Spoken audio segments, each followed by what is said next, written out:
Assalamualaikum warahmatullahi wabarakatuh. Apa kabar semuanya? Semoga semuanya dalam keadaan sehat walafiat dan berada dalam lindungan Allah Subhanahu wa taala. Guys, kemarin kita sudah bahas materi tentang resultan momentum. Nah, hari ini kita akan bahas tentang koefisien restitusi. Nah, apa itu koefisien restitusi? Kita lihat. Kita akan simak penjelasan berikut ini. Oke, hari ini kita akan bahas tentang koefisien restitusi. Apa itu koefisien restitusi? Koefisien restitusi adalah harga relatif perbandingan antara kecepatan relatif sesaat setelah tumbukan dengan kecepatan relatif sesaat sebelum tumbukan. Secara matematis bisa kita tulis seperti ini, ya. E sama dengan ini adalah simbol untuk koefisien restitusi, ya. E sama dengan delta V aksen. Delta V aksen ini adalah kecepatan relatif sesaat setelah tumbukan. Delta V yang di bawah ini adalah yang sebelum tumbukan. Jadi aksen ini menandakan dia setelah kejadian tumbukan, ya. Nah, dari persamaan ini bisa kita turunkan menjadi delta V. Berarti kalau delta V berarti ada perubahan kecepatan dari kecepatan akhir menjadi kecepatan awal, atau bisa juga V2 aksen ini dikurangi dengan V1 aksen dibagi dengan V2 dikurangi V1. Oke, nilai koefisien restitusi ini nilainya terbatas, ya. Nilai koefisien restitusi terbatas. Jadi yang tadi persamaannya E sama dengan delta V aksen per delta V sama dengan V2 aksen setelah tumbukan dikurangi kecepatan awal setelah tumbukan dibagi dengan sebelum tumbukan, ya. Jadi nilai koefisien restitusi ini nilainya terbatas antara dari 0 sampai 1 nilainya. Kalau nilai koefisien restitusinya 0, berarti jenis tumbukannya adalah tidak lenting sama sekali. Kalau nilai koefisien restitusinya adalah 1, berarti ini termasuk ke dalam jenis tumbukan lenting sempurna. Jika nilai koefisien restitusinya berada di antara 0 dan 1, berarti jenis tumbukannya adalah jenis tumbukan lenting sebagian, ya. So, koefisien restitusi ini bisa digunakan untuk menentukan jenis suatu tumbukan. Untuk memahami koefisien restitusi atau konsep dari koefisien restitusi ini, mari kita akan berlatih melalui contoh soal berikut ini. Dari ketinggian 4 meter di atas lantai,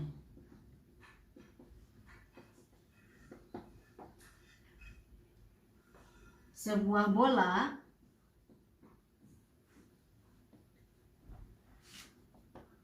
dilempar vertikal ke bawah dengan kecepatan 4 pi meter per sekon.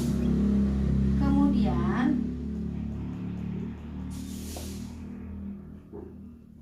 hitung bola terpental dengan ketinggian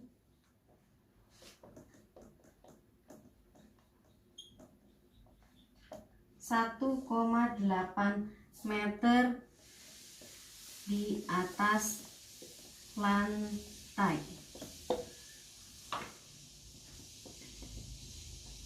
Hitung koefisien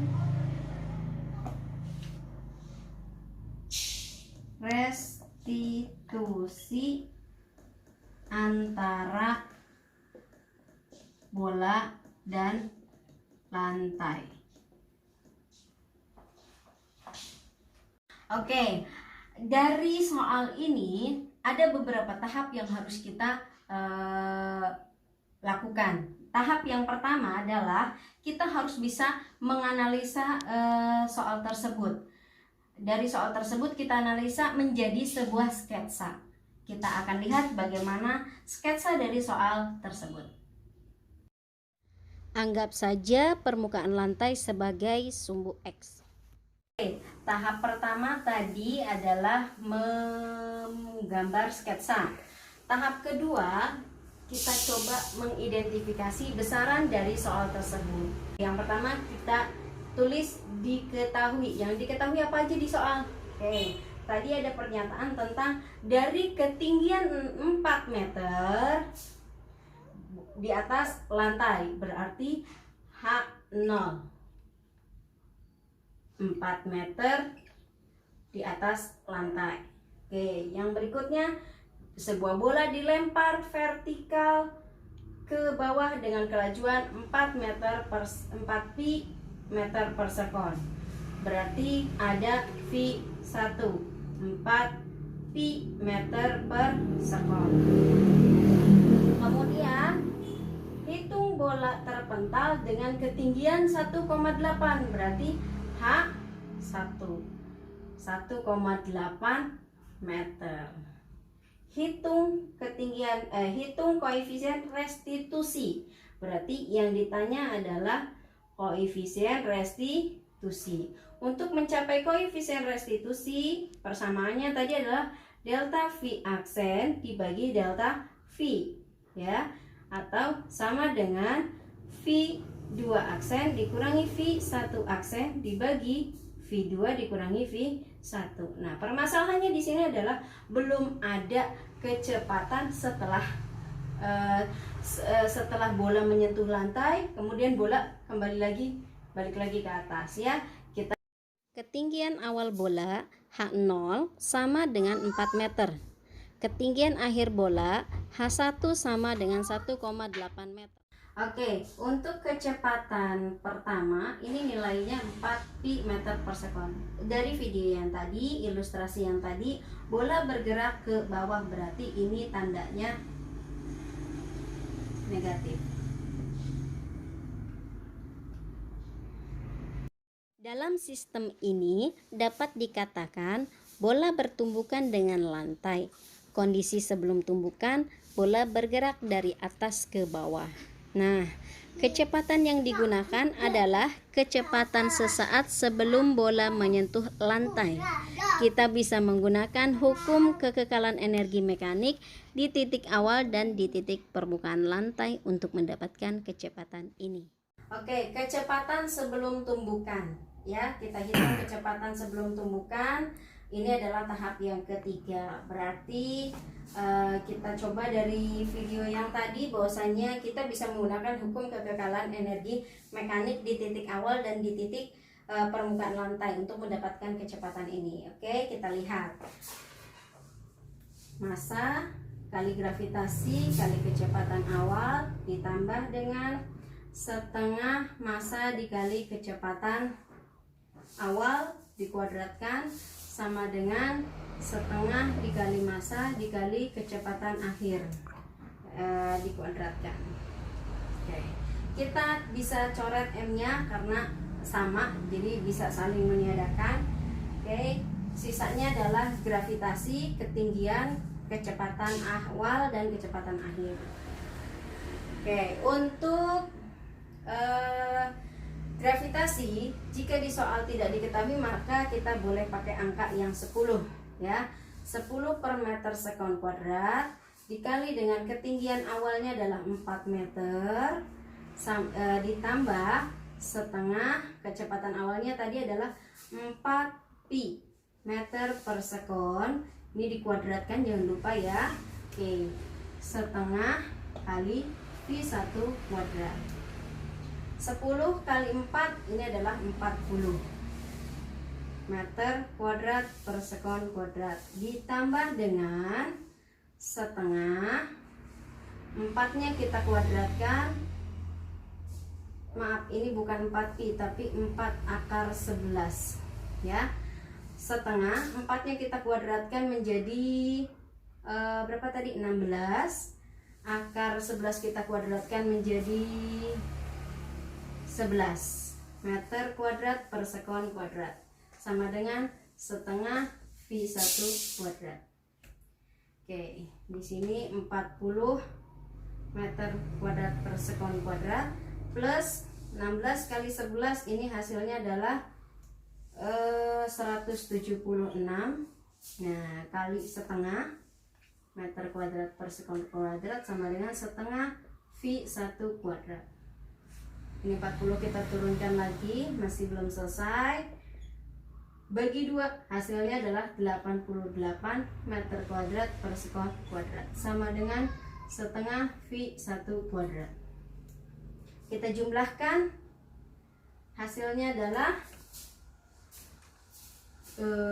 berapa ini? 8 12 128 meter kuadrat per sekon kuadrat, sama dengan ini bisa kita rubah menjadi pi 1 kuadrat per 2. Tuliskan menjadi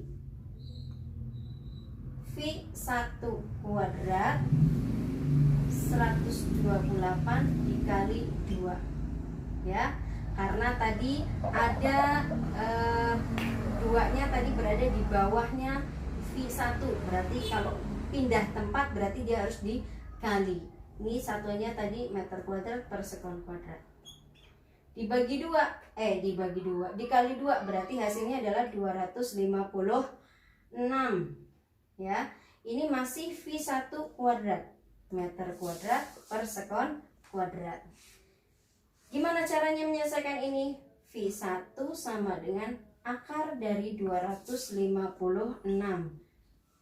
meter kuadrat per sekon kuadrat, sama dengan hasilnya adalah 16 meter kuadrat per sekon. Salah, ini meter per sekon karena kuadrat dikuadratkan diakarkan habis nilainya ya. Nah, karena ini kecepatan sebelum bertumbukan berarti arahnya ke bawah. Kalau arahnya ke bawah berarti nilainya adalah negatif, karena arahnya ke bawah.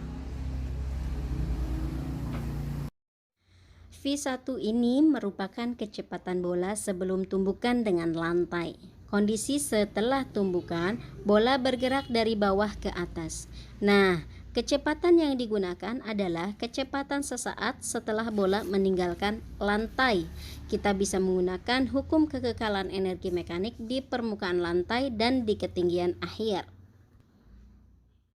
Tahap berikutnya adalah tahap yang keempat, yaitu mendapatkan kecepatan bola setelah tumbukan.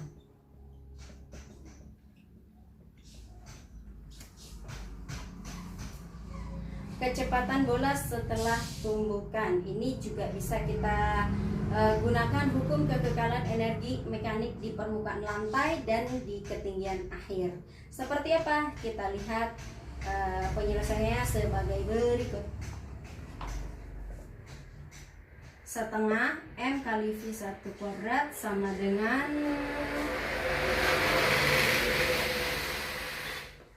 massa kali gravitasi kali ketinggian setelah ketinggian awal, setelah dia tumbukan dengan lantai ya. Jadi kita masukkan nilainya setengah, M nya saling meniadakan juga, Kemudian V1 kuadrat tadi sudah, V1 nya V1 kuadrat untuk ini adalah karena ini setelah tumbukan, berarti ini ada tandanya aksen, berarti tetap V1 aksen kuadratnya belum ada ya. Oke, berikutnya adalah gravitasi, sama seperti di soal di penyelesaian yang tadi, karena gravitasinya sama berarti 10 dikalikan dengan H1 nya ketinggian ketika dia sudah mengalami tumbukan 1,8 meter. Oke, kita selesaikan. Ini bisa kita rubah menjadi V1 aksen kuadrat per 2 sama dengan kalikan 10 dengan 1,8. Hasilnya adalah 18. Oke.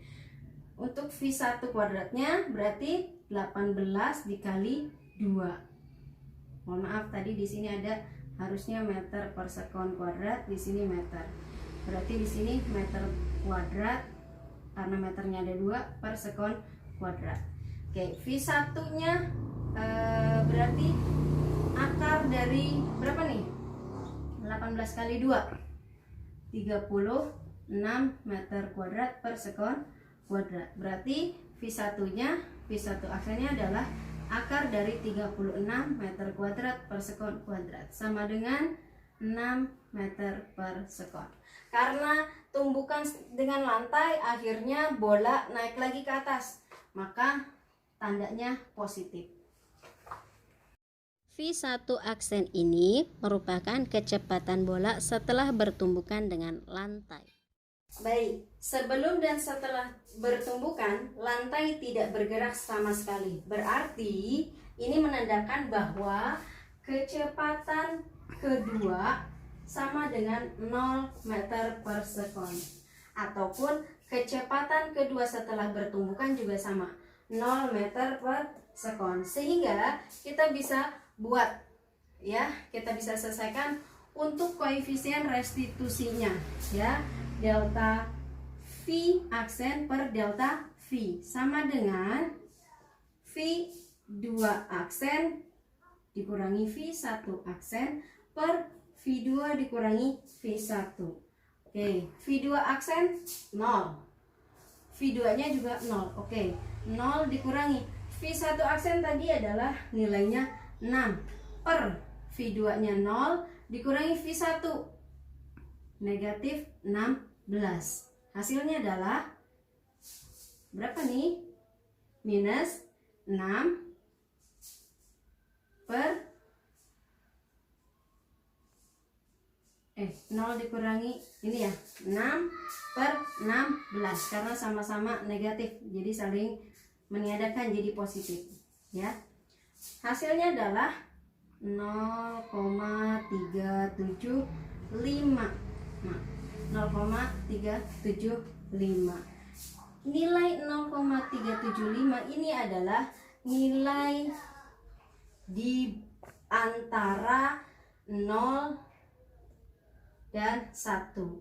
Berarti untuk nilai ini kurang dari 1, sehingga tumbukan bola ke lantai merupakan tumbukan lenting sebagian ya. Jadi ini termasuk ke dalam antara, jadi tumbukannya lenting sebagian.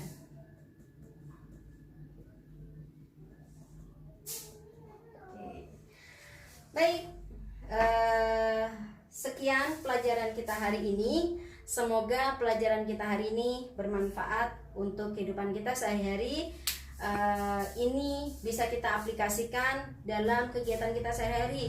Kalau kalian bisa melihat kejadian tentang ketika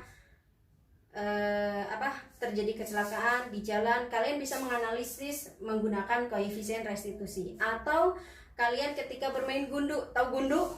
Ya, kelereng. Nah, kelereng itu juga sama. Dia kelereng, biliar, kemudian ketika terjadi kecelakaan, ya itu bisa kita analisis menggunakan koefisien restitusi. Ya, mudah-mudahan untuk koefisien restitusi ini adalah intinya menyelesaikan menentukan jenis tumbukan lenting sebagian, tidak lenting sama sekali, atau lentingnya sempurna gitu ya. Tapi tetap saja kesempurnaan hanya milik Allah, dan kesalahan datangnya dari manusia. Kalau ada salah dari penjelasan, mohon maaf. Wabillahi taufiq wal hidayah. Assalamualaikum warahmatullahi wabarakatuh. Wis, selesai.